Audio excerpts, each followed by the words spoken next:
মহাদেব, আপনি তো আমায় বলেছিলেন জরা এত বড় ত্যাগ করতে পারবে না, কিন্তু এখন তো আমার মনে হচ্ছে যে ওকে ওর মনোবাঞ্ছিত বর দিতেই হবে। শ্রীকৃষ্ণ এত বড় ত্যাগ করছেন,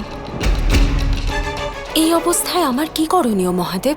সেটাই করো যা কিনা দেবী দুর্গার কর্ম। আর শাম্ব জরার এই বরদানেরই অপব্যবহার করতে চাইছে। এই পরিস্থিতিতে কি আমার বর দেওয়া উচিত হবে? উচিত অনুচিতের সিদ্ধান্ত শ্রীকৃষ্ণের উপর ছেড়ে দাও। তুমি শুধু এই মুহূর্তে দেবী দুর্গার কর্ম পালন করো, ওনার ধর্ম পালন করো। কিন্তু গৌরী, তুমি মনে রেখো, কর্ম যিনি করেন ফল তাকেই পেতে হয়। এটাই বলেন আমার আরাধ্য। ঠিকই বলেছেন আপনি মহাদেব, ফল তেমনই হবে যেমন কর্ম। এটাই নারায়ণের নিয়ম, এই নিয়ম বদলাবে না। আমি আমার কর্ম করব, তার পরিণাম, তার ফল কি হবে সেটা তো কৃষ্ণই জানেন।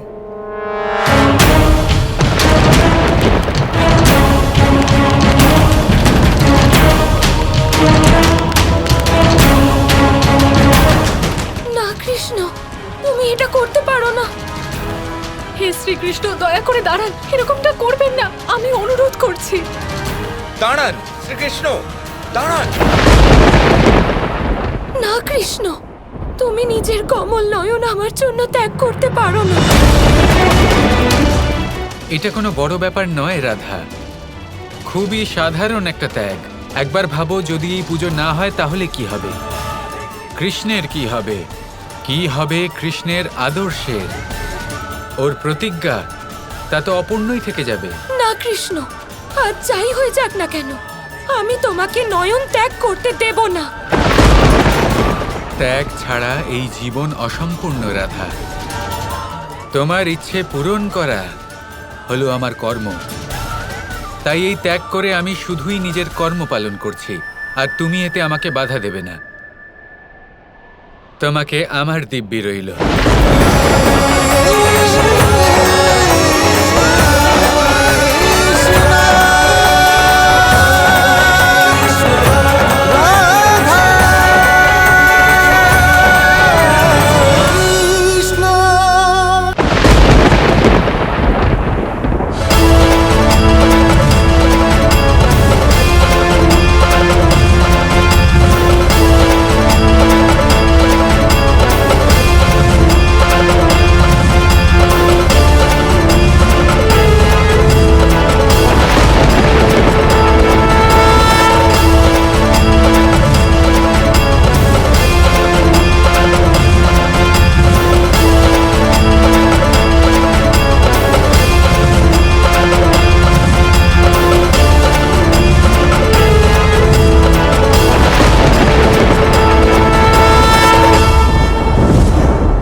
অত্যন্ত দুঃসাধ্য কাজ করেছেন আপনি শ্রীকৃষ্ণ। দুর্গা আপনার সামনে উপস্থিত।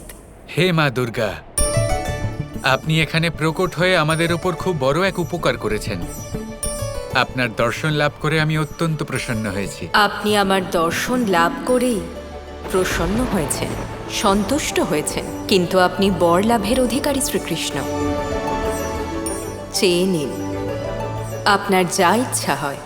আপনার সামর্থ্য, আপনার শক্তি তা কোনো সীমারেখায় আবদ্ধ করা সম্ভব নয় মাতা। আপনি হলেন সকল সুখদাত্রী, কিন্তু হে জগদম্বা, আমি আপনার থেকে এবার কিছুই চাইব না। আমি যা কিছু করেছি রাধার জন্য করেছি। যদি আপনি বর দিতেই চান তাহলে আপনি এই বর জ্বর আগে দিন।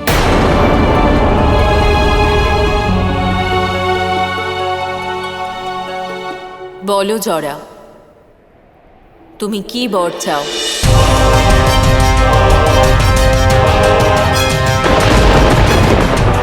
আমি জানি যে তুমি শ্রীকৃষ্ণের কাছে এই অনুরোধ করতে পারবে না, সেই জন্য তুমি ওনাকে এটা বলো যে তুমি এখানেই থেকে দ্বারকার মন্ত্রী হতে চাও। কর্ম যখন শ্রীকৃষ্ণ করেছেন তখন তার ফল আমি কি করে পেতে পারি?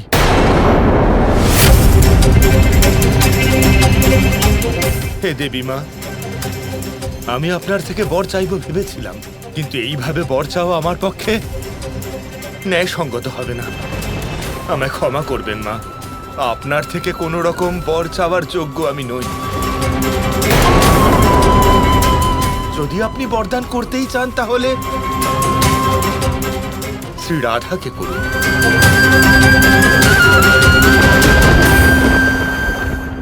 তুমি ধর্মসঙ্গত কথা বলেছ জরা, আমি তোমার প্রতি অত্যন্ত প্রসন্ন হয়েছি। আমার আশীর্বাদ সর্বদা তোমার সাথে থাকবে।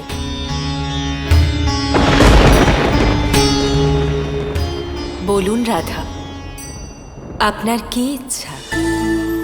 দেবী দুর্গা, আমি কিছুই চাই না। কৃষ্ণের সঙ্গই হলো আমার সব থেকে বড় ইচ্ছা। নিঃসন্দেহে আপনার কাছে সবকিছু আছে, কিন্তু কর্ম অনুসারে ফল দেওয়াও আবশ্যক।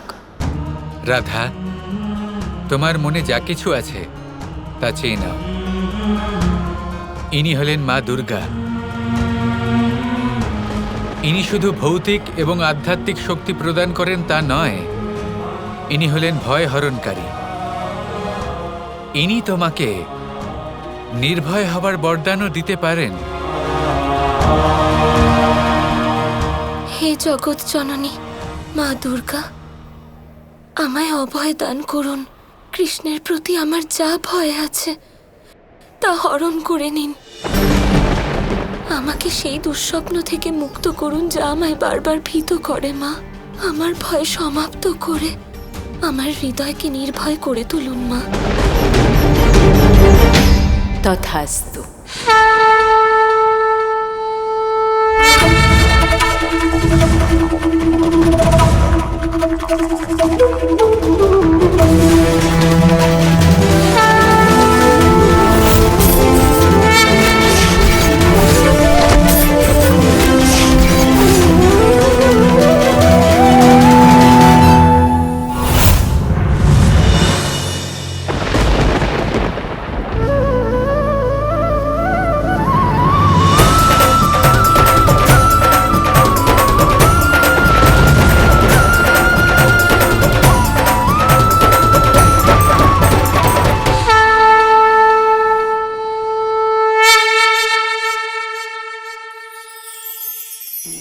সময় যা সবকিছুকে সমান করে দিতে পারে, যা সব থেকে বেশি শক্তিশালী, সব থেকে বড় সম্পত্তি, সব থেকে বড় শিক্ষক এবং সব থেকে বড় সুযোগ।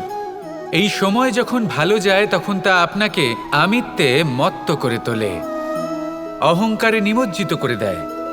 আর যখন খারাপ হয় তখন দুঃখের সাগরে নিজের প্রতি ঘৃণাবোধে নিমজ্জিত করে।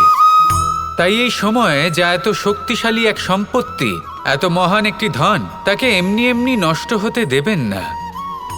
এই সময়ের সাথে কি করবেন, কিভাবে করবেন তা ভাবতে গিয়ে এবং করতে গিয়ে সময় নষ্ট করবেন না।